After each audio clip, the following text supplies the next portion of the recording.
When I first started doing speaking to large groups, I used to love to come in like I do a biz op meeting, kind of like what Joe was doing, and I'd always sit in the back next to some dude that looked the most negative.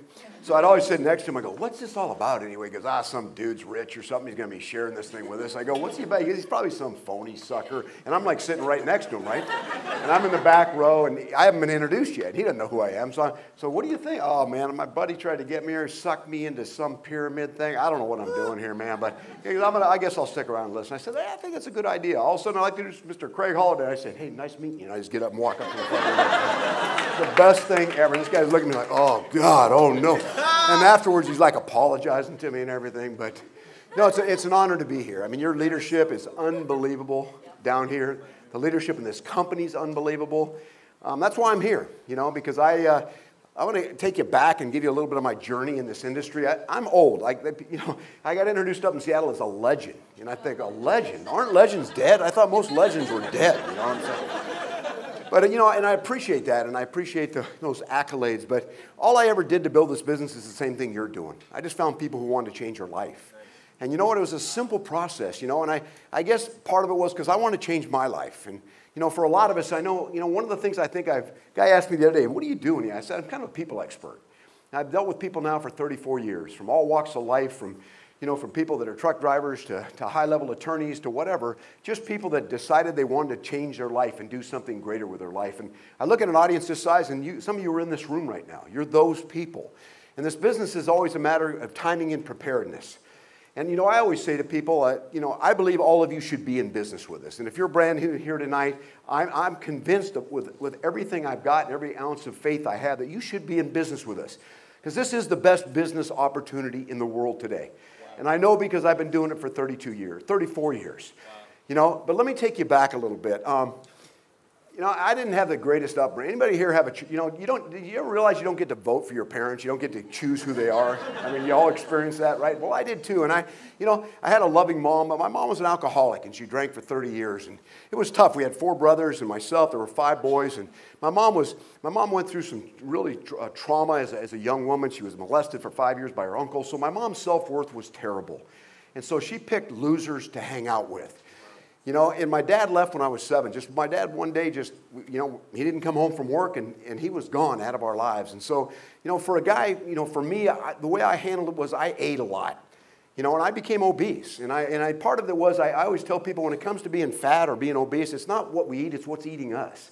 And for me, it was a hidden thing for me. I knew I could control. The only thing I could control in my life, instead of getting slapped upside the head by some mean stepdad, or were disciplined by standing up against the wall and throwing rocks at you, and those kinds of things, was I had to control my life. The only thing I could control was eating. So I became obese. I was 12 years old. I weighed almost 200 pounds. Wow. I was only about 5'1". I wasn't a big guy, and because my mom married these losers and we traveled all over, I went to 13 elementary schools. And those of you who go to elementary, kids that are young are kind of cruel. You walk in, and I seriously had bright red hair then. I sort of looked like Bozo the Clown. I had the hair that was kind of fluffed out, and I was just this giant kid. And I would walk in, and I don't know why they do this in elementary school, but I don't know if you remember, they always wait till the new kid, till the class starts, and then they bring them in. Why not let him get in there and kind of fade into the woodwork or something, But no, I like to introduce Craig. He's our new boy in school, and chuckles in the back of the room. And, and I had a bad attitude. I was an angry kid. I had a lot of anger. So if somebody popped off at me, I didn't quote Proverbs. I smacked him in the mouth. It was one of those things. And, my problem was it wasn't glandular. It was knife and fork. I ate a lot. But, I was not a happy kid. And I remember I used to sit in this closet because I'd go hide from the stepdads that I had of this abuse. And I'd go get in the closet, and I'd sit in there, and I was always asking, why me? Why me? Wow. Just why is this happening to me? I mean, I want something to happen in my life. Why me? And while I sat there, it was just all of a sudden, I always heard this voice. And it wasn't like God, opened the door and lights came in and the Red Sea parted. Nothing like that. It was just this voice that I heard that said, someday you're going to do something great with your life. And I didn't really know what that meant. But I just would hold on to that with all of my heart and all of my soul, that someday you're going to do something great. And I'd look in the mirror, and I didn't look great. And I didn't get good grades because I got average grades because I didn't care, and nobody cared how I did. So I was one of these kids that just kind of was getting by. saying, why me? Why me? And maybe some of you can relate to that. You know, if we don't learn to take some of the past and some of the pain of our past and use it for greatness, then we can always use it as an excuse for where we are. And you know, for a lot of us, I meet people all the time, and I get a chance, you know, spending so much time with people over the last 34 years, and so many people wear this crown on their head of their past because it keeps them where they are. And there's a reason for it. Well, you don't understand where I've come from. You don't understand where I've been, right? So that's an excuse for me to stay where I am. And I realized I kind of got wrapped up in that whole thing. But I had this DNA. And write this down. What your DNA is, if you have it, it's determined natural ambition. And you're born with it. It's something that I believe God implants in your heart, in your soul, in your being, and you're never going to get rid of it. It doesn't go anywhere. And you're like, if you have that, you're like I was. Right? I was the guy that just knew someday I was going to do something great. I didn't know how. And I never thought it was going to be multi-level marketing. You know, as a young kid, what do you want to do? You grow up, multi-level marketing? I mean, I never even knew what the heck that was. You know, it didn't mean anything to me, and that wasn't what I wanted to do. I wanted to be a professional baseball player. You know, I got a chance to play for a few years and play professional baseball. My son got drafted by the Yankees in 2007, and so we were a baseball kind of a family. But I wanted to be a pro baseball player. But I never believed in myself to excel enough to become great. Because why? Because I kept looking at the past. Let me tell you, I added one word to my vocabulary and my life changed. Why not me? I added one word, the word not, into my vocabulary, and I said, why not me? Because I started to see people who had done great things with their life when they learned to take the past and realize I can't do anything about it. You know, I've been talking now for 5 or 10 minutes. I can't get those minutes back. I can't go grab them and bring them back forward. And so for a lot of us, and for me especially, I had to quit using it as an excuse. It was time to move forward in my life. It was time to quit blaming my alcoholic mother, even though I could blame her. She was a mess. She messed us up. You know, I got 4 brothers. None of them have the DNA I have. Isn't that amazing? None of them do. I love them. They're great brothers. But my brother, he works construction. He smokes pot. He comes home, he burps, and he goes to bed. That's kind of his life, right? And if you saw them now, they just kind of got butt marks on the carpet. You know, they're just kind of hanging out at the house. And again, I'm not putting my brothers down. They know that. We laugh about it. Me, I couldn't do that. I don't know why. I just couldn't do that. I had to do something different. And I don't even know where that came from, except I know that it was implanted as a kid. And some of you tonight have that. And when that song's inside of your heart, and that song's in your soul, you're never going to get rid of it. It's going to continue with you. I always say the struggle is less painful than regret.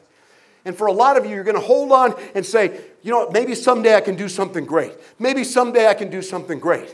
You know what I'm going to tell you today, tonight? Some days today.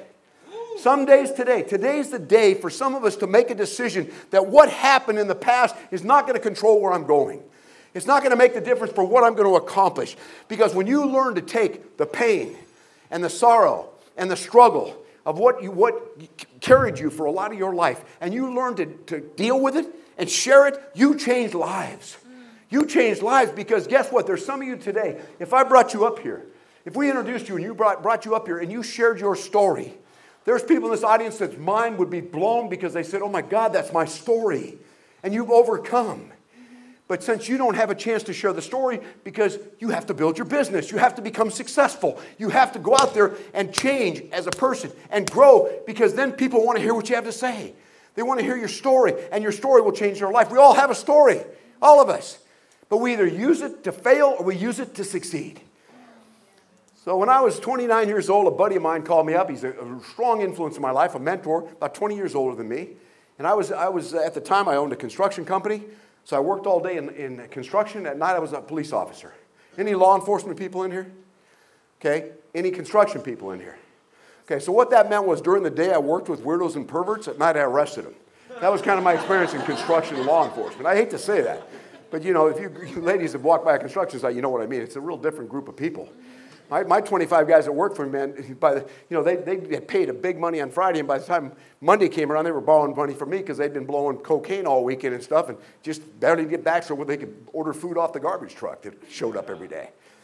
But, you know, for some of us, you know, those things in our lives, those moments in our lives where we're sat by ourselves. I asked people, I was asking a guy the other day I was sharing my business with, I said, what keeps you awake at night? When you lay there at night and you can't sleep, what are you thinking about? You know what he said to me? I'm thinking about my kids. I want to be able to do better for them. You know, a guy told me once, I'll never forget a mentor of mine, he said, if it's not better for your kids than it was for you, as a man, you failed. Wow. And I remember him saying that to me, and I thought, boy, that's a tough one because, you know, that was hard to hear, but I believe that. You know, so what do you lay awake at night thinking, whether you're a woman or a man? Those are the things that we need to get worked out. And you know, one of the things that I've learned about when you make a lot of money, you have an advantage. You know what it is? You already know it doesn't make you happy. People that haven't made it think that's the answer. Let me tell you what makes you happy, changing lives. Let me tell you what makes you happy is that DNA inside of you that knows someday I've got to be significant. I've got to make a difference. And so when this buddy of mine calls me up, he says, I want to show you a business. We sit down and he shows me the Amway business. Okay? I didn't know about Amway. Everybody else I talked to knew about it. All my friends I went to, oh, no, don't get in that. That sucks. That doesn't work. So everybody, we'd never talked about it. These guys have never talked to me about it. And when I started to share with them, you know, they all said, oh, we already know about that. Well, why didn't you talk to me about it, right? Oh, you don't do it, right? You know, it's a fat lady in the back room, you know, smoking a cigar, screaming pyramid, right? Just always attacking you on the business. Anyway, he shows me the business. So I'm sitting there, and, you know, at the time we were broke. You know, I was married at the time, and we were broke. I mean, we had a Volkswagen. That was our car that we drove. You ever have a car when you shut it off, it doesn't? You ever own a car like that? Well, that was it. I mean, you know, you'd come in the house and you'd hear, you know, and I want to go out and lay hands and cast it out in the name of Jesus, whatever's dying in that thing, right? You know, we had no money. We were broke. I mean, I always told my wife, you want a fur coat? We're gonna trap it under the kitchen sink. I mean, that's the only place we're gonna ever get any kind of fur, right? But we were broke, $250,000 in debt. But let me tell you something about men. They have big egos. When you share a business with a man, they will lie to your face. How you doing? Unbelievable. And then their wife gives them this look like, dude, what are you talking about? We're in the same home, and we are flipping broke, right? That's a woman. They'll be totally honest. So, and we were that way. He says to me, Craig, what would you like, right? What would you like in your life right now? And I thought, and I said, you know, I'd like a Porsche Turbo Carrera. I mean, we were $250,000 in debt, right? I mean, we were eating butter that the cats were licking. I mean, it was not a pretty thing, right? $250,000 a day. What do you want? A Turbo Carrera. Then he asked my wife, what would you like? And she started crying. He goes, we just want to eat. We're starving to death. And I thought, oh, good. Good. Now he sucked me into this thing. Now he knows we're hurting, and we're going to try to get us in this thing, right? But, you know, that's the difference between men and women. Men's minds work like a waffle, right? If you picture a waffle, there's little squares, right? And that's how we are as men. That's how we think. This square is ESPN, right? When you're in ESPN, that's not the communication square. So if I'm watching ESPN, don't try to communicate with me. Okay? That's not the square that's there. And women are like spaghetti. Everything ties together. Everything just rolls together. It's crazy. I mean, think about this. Think about this. What does taking out the trash in the morning have to do with intimacy at night? Nothing. Not one thing. But, you know, all of a sudden they get cold and move over to the other side of the bed. And what happened? Well, you didn't take the trash out this morning. That's not in that square. That's not in that square. This is the intimacy square. We're there now, right? And that's how different we are. And that's how different people work. And, you know, for us, it was like, oh, I just need a Turbo Carrera. Anyway, so Dan sits there, my sponsor, and he draws these circles, 6 circles. He says, you just got to find 6 people that want to change your life. And if you find 6 people that want to change your life, Craig, you'll be wealthier than you ever believed possible. I was naive. I believed him. Because I had this DNA that said someday you're going to do something great. And I knew it always had to do with significance in the lives of somebody else. If I could help someone's life change, how good would that feel? See, you guys got to understand this industry. Listen to this. It's the only business in the world where you become successful and significant simultaneously. In Bob Buford's book, he writes Halftime. He said, at 50 years old in our lives, we all of a sudden decide we've worked hard, we've been successful, we've made the money, we've put the kids in college, and we wake up one night and think, what have I done of significance? You know, what difference have I really made? If I die tomorrow, who's showing up? And you know what? When you think about that, that's so true about people on the journey of their life, their productive years and their provisional years. The problem is the provisional years never arrive for so many people. There's never that time to provide for others. Because they're spending still time in their 60, 65, the statistics Joe talked about, and people still trying to continue to do what? Continue to make more money so they can just get by. I was at McDonald's not too long ago getting some coffee over in Scottsdale, Arizona, where I live, and this old man came up and sat next to me. He didn't sit down. He came over to clear my table. really sharp-looking older guy. He's probably about 6'70", 72. And he's dressed in his little McDonald's outfit. I said, you know, how long you worked here? He said, well, I just got the job. He said, I'm a retired executive with this company. And he said, my wife's sick now and we can't live on my retirement. And he's working at McDonald's. Wow. Those provisional years that we just hope will turn out okay. You know? And so when I saw the business and he drew those 6 circles, I thought, I can find 6 people and change their lives by just giving them a gift. We used to say in Amway, it's the craziest, it was such a funky thing, there's hope in soap. We used to say that. Crazy, right? But you know what? There was hope in opportunity. There was hope for the people that were like me, the DNA people that just wanted to forget the past and go up into the attic of my life and take those dreams that so many of you in this audience, so many of you tonight, you've got this big trunk and you put it in the attic, and if I walked up there with you tonight, guess what? We would open it up and your dreams sit in there because we keep storing them away. The things we wanted to do, the things we knew we were called to do, the things that we were sure we were going to do in our lives. But we finally start to put them away. You know what we do when we share our business with people? Get this. We walk them to the attic of their life. And we pick this big old trunk and we set it down on the table and you open it up and you look them in the eye and you say, why not you? Why? And then you say these words, you know what? I believe in you. I believe in you. Life-changing words. Life-changing words for every one of us. Because if we look back on our life, the people that have influenced us for greatness in our lives have been somebody that believed in us. It might have been a school teacher. It might have been a coach. It might have been your parents, hopefully. It might have been a friend of your parents. But somebody believed enough in you to get you over a hurdle. And people say, what do you do when you build this secret business? I said, I just go out and I take people to the attic of their life and revisit those dreams that most of them have quit on. That's significant. That's significant. I tell my agents all the time, you want to make more money, go find someone else to change your life. Go find someone to reach into their heart and find out what they want. And find out what they're missing. And then you're going to find some of these DNA people like I was. When I was in the 6th grade, I never studied. I never studied in school. I'm not proud of that, but I just didn't. I never took tests because what was the point, right? And so I remember sitting there one time, my teacher was in there, and it was like, I was in 6th grade, it was a test, and I wasn't taking it. I had a blank piece of paper, and I was just writing on it, and this teacher comes over to me, and she says, what are you doing? I said, I'm signing my autograph. And I'm sitting there seriously, love you, Craig Holliday. You can do it, Craig Holliday. Dreams come true, Craig Holliday. Now, I'm an obese 12-year-old kid with no achievement in my life, no success in my life, but that Matterhorn, that mountain, I saw it. I don't know why, but I did. And so I'm signing that, love you, Craig Holliday. And the teacher goes, what are you doing? I go, I'm signing my autograph. She goes, what for? I said, because someday somebody's going to want it. She started laughing at me. Great encouragement in our educational system. Yeah. It's like when I went to my mom and saw the Amway business, I said, Mom, I'm going to be a multimillionaire. And you know what my mom said? She said, son, there's never been millionaires in our family. I thought, God forbid, let's not screw that family tree up. That would be really mess us up for a long time. We wouldn't know what to do if this family, really started to do some things. But she just wanted to protect me. So Dan showed me the business. I talk about this tonight because some of you got to believe. We can show this comp plan, and Joe did an incredible job. And we can show it up there, and some of you still sit in your seat tonight and you go, yeah, but what about me? I don't know if I can do that. I'm afraid. I'm afraid of what people think. I'm afraid of rejection. I'm not a salesperson. So we sit there this very night and we start making excuses of why we can't ever do those things, why we can't have the success that these leaders have in this business. It's your seat.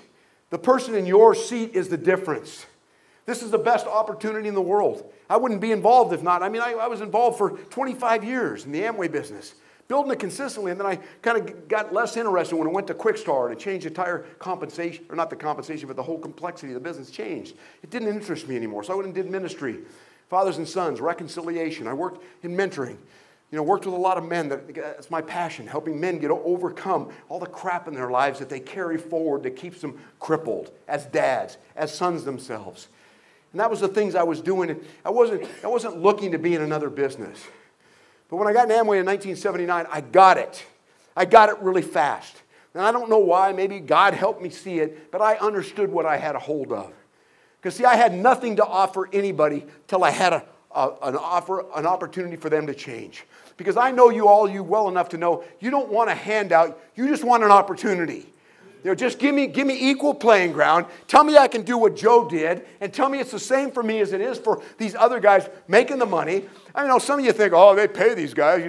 Isaac sends them checks every month to impress everybody, so they'll get in this thing. Wrong.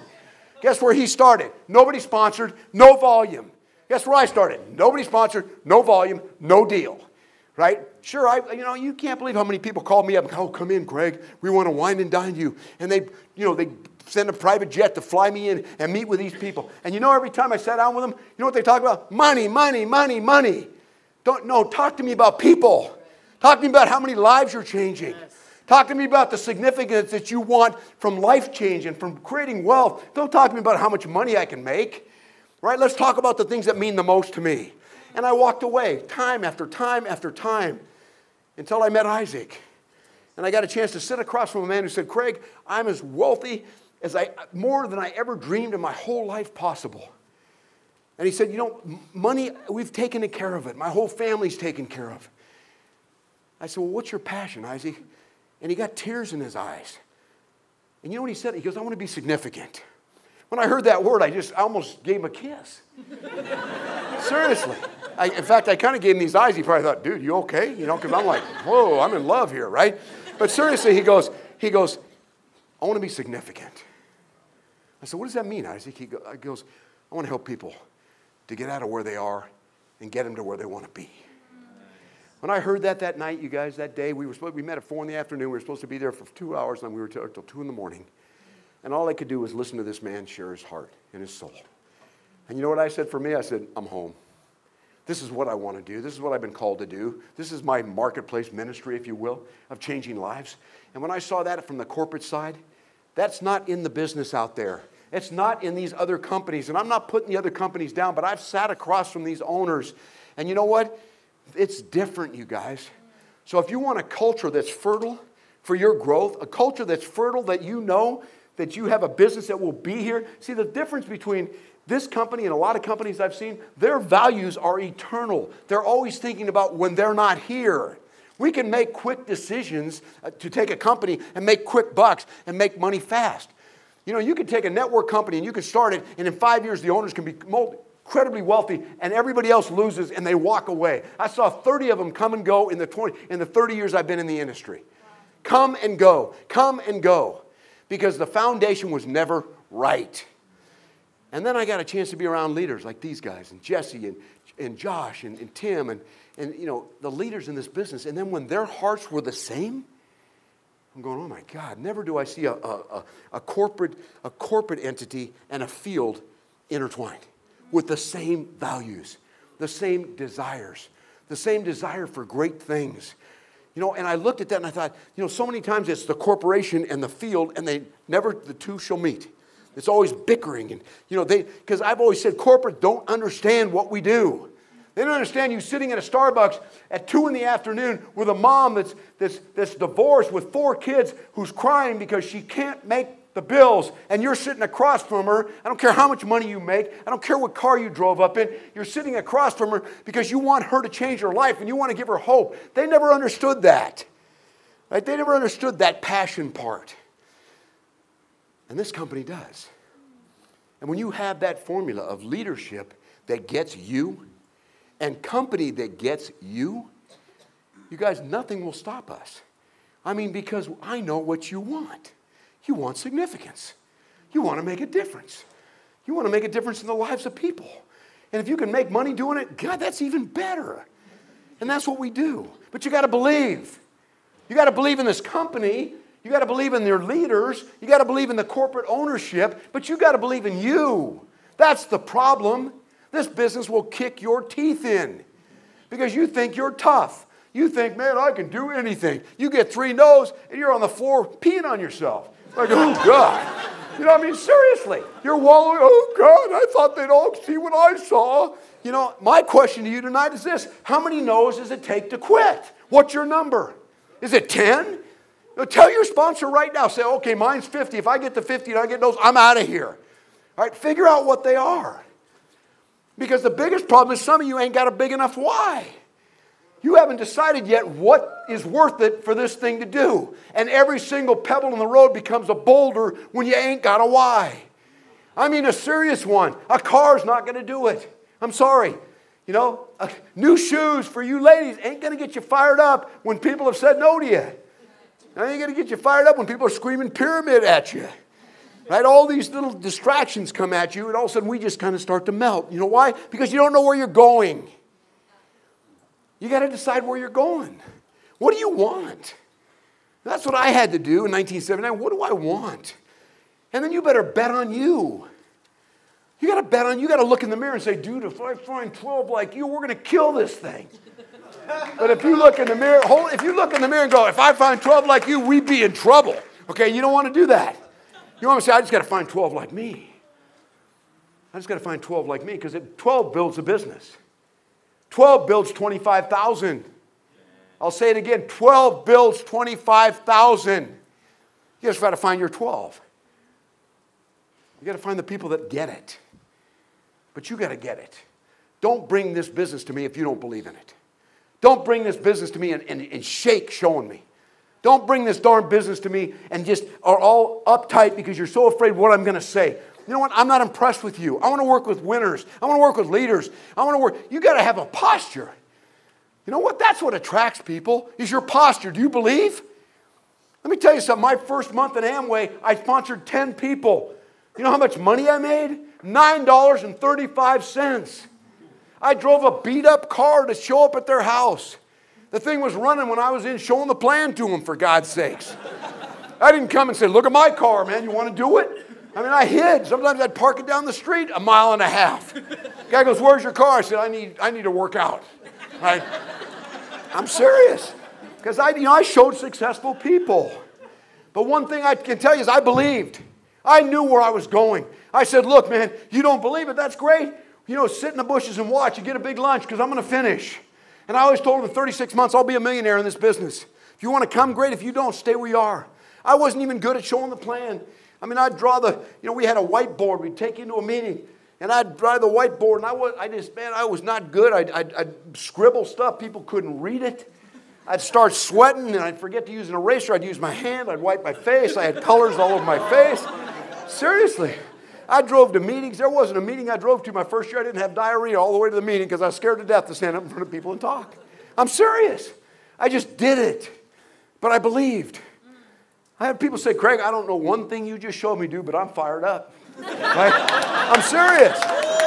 Right? And then I'd get them to somebody who knew what they were talking about, and I'd let them explain the thing to them. I just knew we were going to do it together. You want to be on my team? So I put in 80 hours my first month in Amway. 80 hours. I made $9.35. Dude, that ain't a check you start pulling out and say, you didn't think it would work? Take a look at that, sucker. Okay? I mean, $9.35.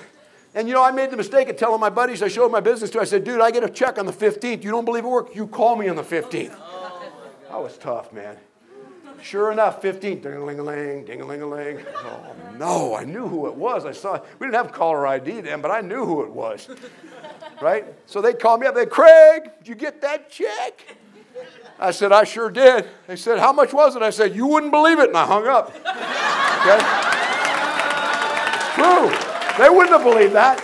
They ain't believing that. $9.35. That was always my answer.